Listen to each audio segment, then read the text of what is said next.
Hey, and welcome to video number 9. We're going to talk about how to organize your content. Now, while this may seem fairly basic, it is, but I want to make sure that I cover it step by step just in case you happen to miss anything along the way. One of the big mistakes that I would see that a lot of people tend to make is thinking organization content for keywords only. Because you got to think about the human element. I want you to think about trying to balance the keyword topics and the human element. Basically, what makes sense. So if you're organizing your content into keywords only, and it doesn't really make sense, then that might be hard for your human element to come through, your visitors to come through and think, okay, why is that there? So you want to make sure that everything flows, in other words. And depending on whether you deal with WordPress or HTML, it can be slightly different.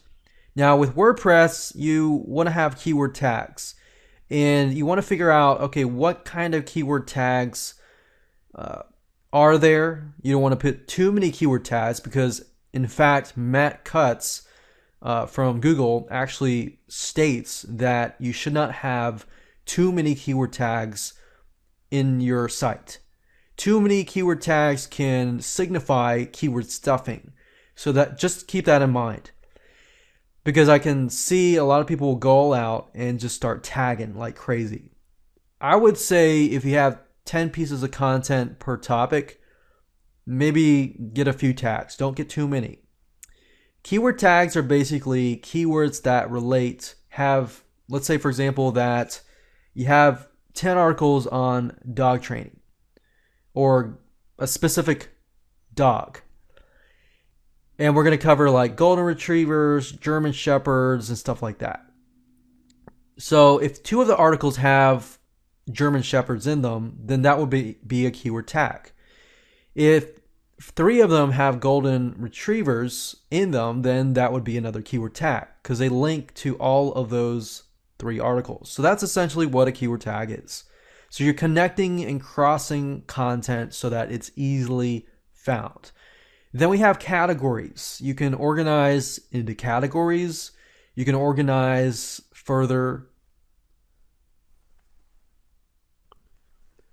that way, and it's going to be a lot easier for your visitors if you do that, because it's easy to just want to slap up all this content up on the page and think it's great content, people are going to find it. While it is great content, if it's hard to navigate and it's not organized, then people are going to leave your site.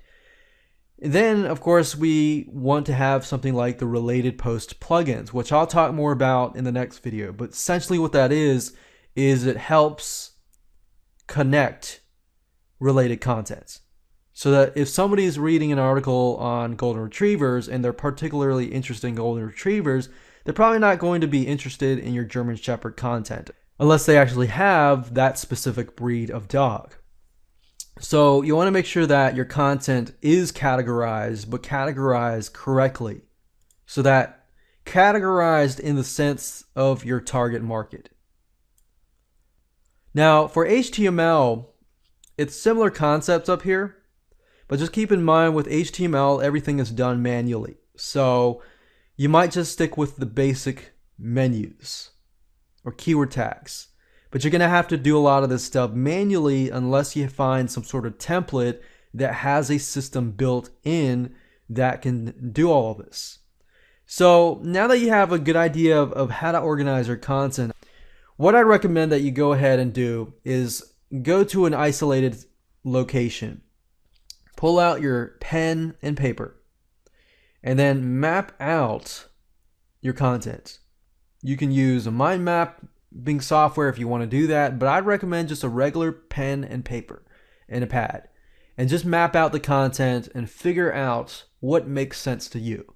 Because you're the creator of the site and you're somebody who I hope is creating the content because you understand the content and you're passionate about it, then you'll understand what categories make sense. So with that said, let's move on to the next video, and I'm actually going to show you how to organize all the content using site navigation, and using site navigation effectively so that you can increase your stick rates.